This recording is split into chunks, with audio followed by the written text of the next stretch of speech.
सगी और सौतेली बेटी के ससुराल में माँ हुई बीमार। अरे माँ, जब तुम मरने वाली थी तो इस ठंड में यहाँ क्यों आई? बेटा, इस ठंड में तेरे पास नहीं आती तो कहाँ जाती, और मेरे पास तो इतने पैसे भी नहीं कि मैं अपना इलाज करवा सकूं, और मुझे तो यहाँ आकर पता चला कि पता नहीं कौन से बुरे कर्म करे थे मैंने जो तुम जैसी माँ मिली मुझे। अब इस ठंड में मैं तुम्हारे इलाज पर और पैसे खर्च नहीं कर सकती। आखिर क्या वजह है कि एक बेटी अपनी माँ का इलाज करवाने से डर रही है और उसे इतना भला बुरा सुना रही है? आखिर चांदनी ने ऐसी कौन सी गलती कर दी थी कि उसकी बेटी उससे मुंह मोड़ रही है? आइए जानने के लिए चलते हैं कहानी में पीछे। कलमुही, ऐसे ही कड़ाके की ठंड में तू अपनी माँ को खा गई और अब क्या तू मुझे भी मारना चाहती है? जब मैंने तुझे बोला था कि शाम होने से पहले सारे बर्तन और कपड़े धो लेने के लिए, तो तूने अब तक काम खत्म क्यों नहीं किया? माँ, मेरी तबीयत ठीक नहीं है, इतना काम तो आरती भी कर सकती है। मैं कुछ नहीं करने वाली। काम ना करना पड़े इसीलिए तबीयत का बहाना लगा रही है। अरे इतना सर्दी जुकाम तो मुझे रहता है हमेशा। बहुत काम चोरी है ना तेरे अंदर। आज मैं तेरी सारी काम चोरी निकालती हूँ। सारी रात तू घर के बाहर रहेगी, तब जाकर तेरी अकल आएगी। नहीं माँ, ऐसा मत करो, मुझे माफ कर दो, मैं ठंड में सारी रात बाहर नहीं रह पाऊंगी। चांदनी को अलका पर तरस नहीं आता और वह अलका को घर से बाहर निकाल देती है और दरवाजा बंद कर लेती है। इस तरह बेचारी अलका सारी रात घर के बाहर ठंड में रात गुजारती है और अगले दिन उसकी तबीयत और भी ज्यादा खराब हो जाती है, पर फिर भी अलका घर का सारा काम करती है। इसी तरह से कुछ दिन बीत जाते हैं और एक दिन चांदनी की दोनों बेटियों के लिए रिश्ता आता है। देख ले बहन, एक अमीर घर का रिश्ता है और एक गरीब घर का, पर लड़के दोनों ही अच्छे हैं। अब तू मुझे बता दे, तुझे आरती बेटी की शादी किससे करवानी है?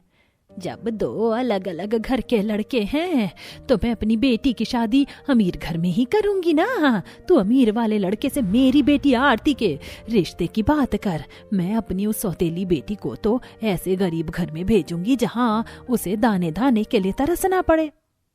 चांदनी, मैं तो कहती हूँ कि वो रिश्ता छोड़। लड़का बहुत ज्यादा गरीब है। माना कि अलका तेरी सौतेली बेटी है, पर उसके साथ इतना बुरा व्यवहार करना सही नहीं रहेगा। कहीं ऐसा ना हो भगवान तुझे इसकी सजा दे। भगवान मुझे इसकी क्या सजा देगा? मैं जो कर रही हूँ बिल्कुल सही कर रही हूँ। चांदनी अपनी जिद के चलते अपनी सगी बेटी की शादी एक अमीर घर में कर देती है और सौतेली बेटी की शादी गरीब घर में। समय यूं ही गुजरता है और देखते ही देखते 2 साल बीते जाते हैं और अब धीरे धीरे चांदनी की तबीयत खराब होने लगती है। क्या हो गया मुझे बुढ़िया को? पूरे शरीर में दर्द है, कमजोरी महसूस हो रही है। मेरे पास तो कोई है भी नहीं और इलाज करवाने के लिए भी पैसे नहीं हैं। क्या करूं, कहाँ जाऊं? एक काम करती हूँ, अपनी बेटी से मिलाती हूँ इस ठंड में। मेरा एक आखिरी सहारा मेरी बेटी ही तो है। चांदनी अपनी बेटी को ठंड में याद करते हुए अपनी अमीर बेटी के घर पर उससे मिलने के लिए चली जाती है, पर आरती अपनी माँ को इस ठंड में देखकर मुंह बना लेती है। हाँ माँ, तुम यहाँ क्यों आ गई इतनी ठंड में? बेटा, कुछ दिनों से तबीयत ठीक नहीं है, सोचा इस ठंड में तेरे घर आ जाऊं और यहीं कुछ दिन रहूं। ओफो, अच्छा ठीक है, तुम हमारे घर के बाहर एक छोटा सा कमरा बनाया, उसमें जाकर रह लो। दरअसल अभी हमारे घर में कोई रूम खाली नहीं है। इतना बोलकर आरती वहां से चली जाती है और एक नौकरानी को भेजती है। अब बेचारी चांदनी नौकरानी के साथ एक नौकर के कमरे में जाती है। ये सब देखकर चांदनी को बहुत बुरा लगता है। पूरा दिन बीत जाता है पर ठंड से कांपती हुई चांदनी को उसकी बेटी एक शॉल तक नहीं देती और रात को अपने नौकर के हाथ से बासी खाना भिजवाती है। ये लो, खा लो। जब से आई हो मेरे कमरे में ही पड़ी हो। तुम्हारी वजह से मुझे रसोई में सोना पड़ रहा है। माफ करना बहन, पर मेरी बेटी कहाँ है? पूरा दिन निकल गया, वो मुझसे मिलने नहीं आई। और हाँ, एक रजाई भी दे देना, बहुत ठंड लग रही है, बुखार जैसा भी लग रहा है। अच्छा ठीक है, बोल दूंगी। चांदनी के कहने पर नौकरानी उसे एक रजाई तो दे देती है, पर उसकी बेटी उससे मिलने नहीं आती। देखते ही देखते 1 हफ्ता बीत जाता है और एक दिन ठंड से कांपती बीमार चांदनी धूप में बैठी होती है और तभी उसकी नजर अपनी बेटी पर पड़ती है। वो अपनी बेटी को आवाज देती है, पर उसकी बेटी उसे इग्नोर करके बाहर चली जाती है। और रात को जैसे ही आरती घर आती है, चांदनी उसके पास जाती है और उससे बोलती है, बेटा, मैं जानती हूँ तू बहुत बड़े घर की बहू है, तेरे कंधों पर बहुत सारी जिम्मेदारी है, पर 1 हफ्ते से मुझे बुखार है। अब हाथ पैर भी काम नहीं कर रहा। दवाई दिलवा दे, नहीं तो तेरी माँ मर जाएगी। ये करने की जरूरत नहीं है, भेजती हूँ मैं किसी डॉक्टर को। इतना बोलकर आरती एक कंपाउंडर को अपनी माँ के पास भेजती है, जो उसके कुछ टेस्ट करता है और आरती को उसकी माँ की बीमारी के बारे में बताता है। जब उसे अपनी माँ की बीमारी का पता चलता है तो उसका गुस्सा बढ़ जाता है और वो अपनी माँ पर भड़कने लगती है। अपनी बीमारी से ज्यादा दुख चांदनी को अपनी बेटी के बर्ताव पर लगता है और वह रोते हुए अपनी सौतेली बेटी को याद करती है। मैंने अपनी सौतेली बेटी पर कितना अत्याचार किया, पर अब मैं किस मुंह से उसके पास जाऊं। मैंने उसकी शादी एक ऐसे गरीब घर में करवा दी कि वह अपना भी गुजारा नहीं कर पा रही होगी, पर मेरी सगी बेटी तो इस ठंड में तो न मेरी हुई।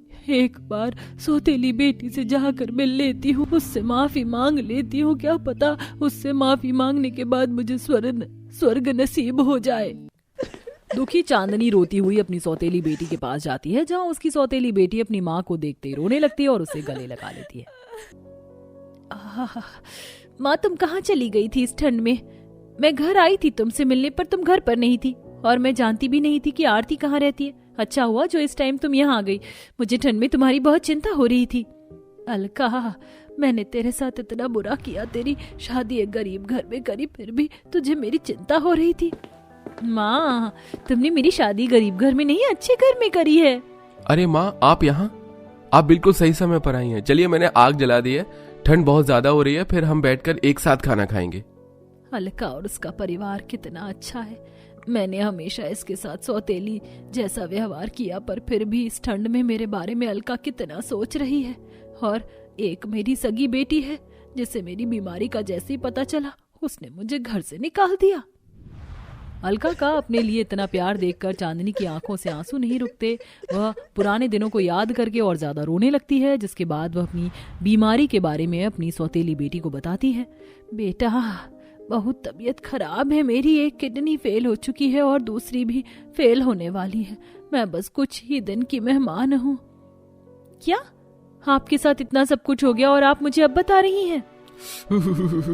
माँ, आप फिक्र मत करो, मुझे अपना घर ही क्यों न बेचना पड़े, पर मैं आपका इलाज जरूर करवाऊंगा, आपको कुछ नहीं होगा माँ।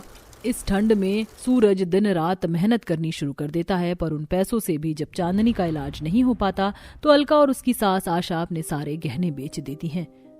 मैं आज नहीं तो कल इस ठंड में मर ही जाऊंगी, फिर मेरे लिए तुमने अपने गहने क्यों बेचे? अरे बहन, आप मेरी बहू की माँ हैं। आपने मेरे बेटे से मेरी बहू की शादी करवाई थी। आपकी ही बदौलत मुझे इतनी अच्छी बहू मिली है, और जब एक बेटी अपनी माँ के लिए कुछ करना चाहती है तो मैं उसका इसमें साथ ना दूं? माँ, मैंने डॉक्टर से बात कर ली है। डॉक्टर ने कहा है कि मेरी एक किडनी माँ को ट्रांसप्लांट की जा सकती है। पर इस ऑपरेशन का खर्चा तो बहुत आ जाएगा, हम इतने पैसे कहाँ से लाएंगे? पैसों की चिंता मत करो, मैंने घर गिरवी रख दिया है। माँ, चलिए हॉस्पिटल चलते हैं, 2 दिन बाद आपका ऑपरेशन है, फिर आप बिल्कुल ठीक हो जाएगी। मैं ठीक तो हो जाऊंगी, पर खुद को जिंदगी भर माफ नहीं कर पाऊंगी। मेरी एक बेटी है जो अपने गहने घर बेचकर मेरा इलाज कर रही है, और मेरी एक सगी बेटी है जो चुटकियों में मेरे इलाज कर सकती थी, पर उसने ऐसा नहीं किया। इस तरह अलका अपने ससुराल वालों के साथ मिलकर अपनी सौतेली माँ का इलाज करवाती है। बहुत जल्द चांदनी ठीक हो जाती है, और ठीक होने के बाद वो अपने हिस्से की सारी प्रॉपर्टी, गहने, सब कुछ अपनी सौतेली बेटी के नाम कर देती है, और फिर कभी अपनी सगी बेटी से नहीं मिलती है। मैं तो बहुत ज्यादा थक गई हूँ ऊपर नीचे करते हुए, ऊपर से ये इतना लंबा घूंघट। अंजलि देखती है कि सीढ़ियों पर उसकी जेठानी के बच्चे बैठे होते हैं। अरे बच्चों, थोड़ा सा हट जाओ, मुझे खाना लेकर नीचे जाना है। बच्चे अपने आप में मगन थे। अचानक से अंजलि का आउट ऑफ बैलेंस हो जाती है और वो सीढ़ियों के ऊपर से लुढ़कती हुई नीचे गिरती है। उसे बहुत चोट लगती है। उसके चीखने की आवाज से घर के सभी लोग इकट्ठे हो जाते हैं। हे भगवान, देखो जरा, अंजलि को चोट लग गई है, चलो इसे हॉस्पिटल लेकर चलते हैं। मयंक अपने पूरे परिवार वालों के साथ अंजलि को फौरन अस्पताल लेकर जाता है। अस्पताल में नर्स इतने सारे लोगों को देखकर कहती है, अरे सीढ़ियों से एक व्यक्ति गिरा है, उसके परिवार के साथ पूरा जिला क्यों उठकर चला आया यहाँ पर?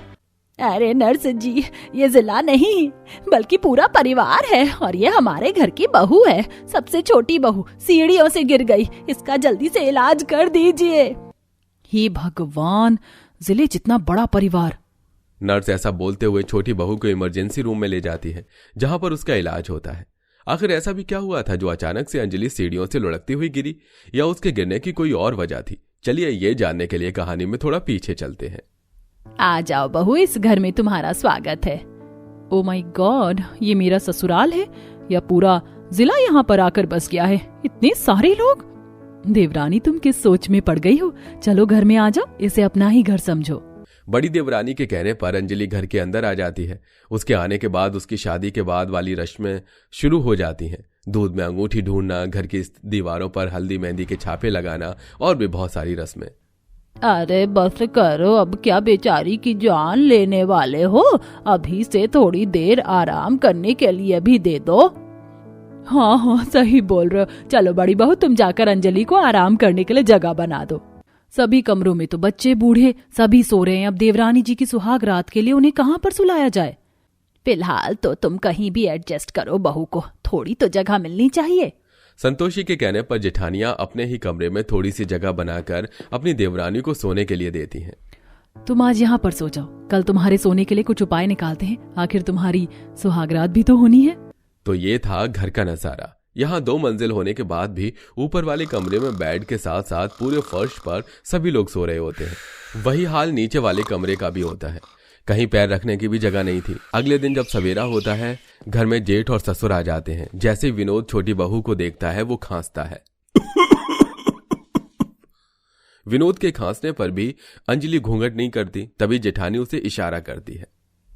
अरे घूंघट करो घूंघट, तुम्हारे जेठ और ससुर सामने खड़े हैं। तमन्ना के इतना कहते ही अंजलि घूंघट कर लेती है। अरे संतोषी बहू को घर के जरा तौर तरीके सिखा देना, हमारे यहाँ बहुएं घूंघट करके रखती हैं।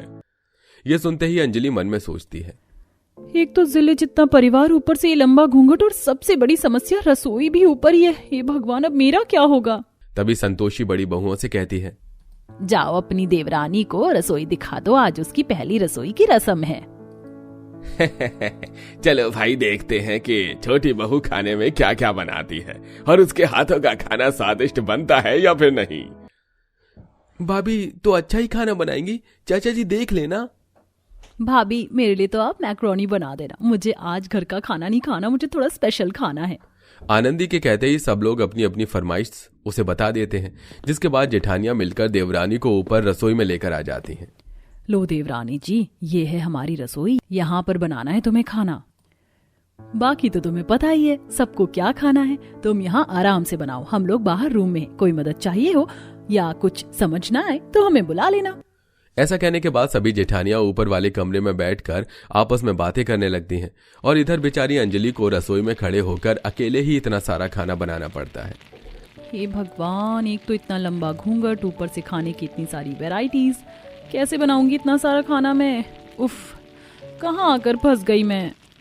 अब अंजलि को घूंघट भी करना पड़ता है और सभी के लिए खाना भी बनाना पड़ता है। अंजलि खाना बनाने के बाद सभी को परोसने नीचे डाइनिंग टेबल पर जाती है। लंबा घूंघट करके उसे खाना ऊपर वाली मंजिल से नीचे लेकर आना पड़ता है। अरे ये क्या बहू, रोटियां तो ठंडी हो गई हैं, गरम रोटियां बना कर ले आओ। जी बाबूजी, लेकर आती हूँ गर्मा गर्म रोटियां। अंजलि फिर से ऊपर जाती है, लेकिन वो देखती है कि सीढ़ियों में सभी बच्चे बैठे होते हैं।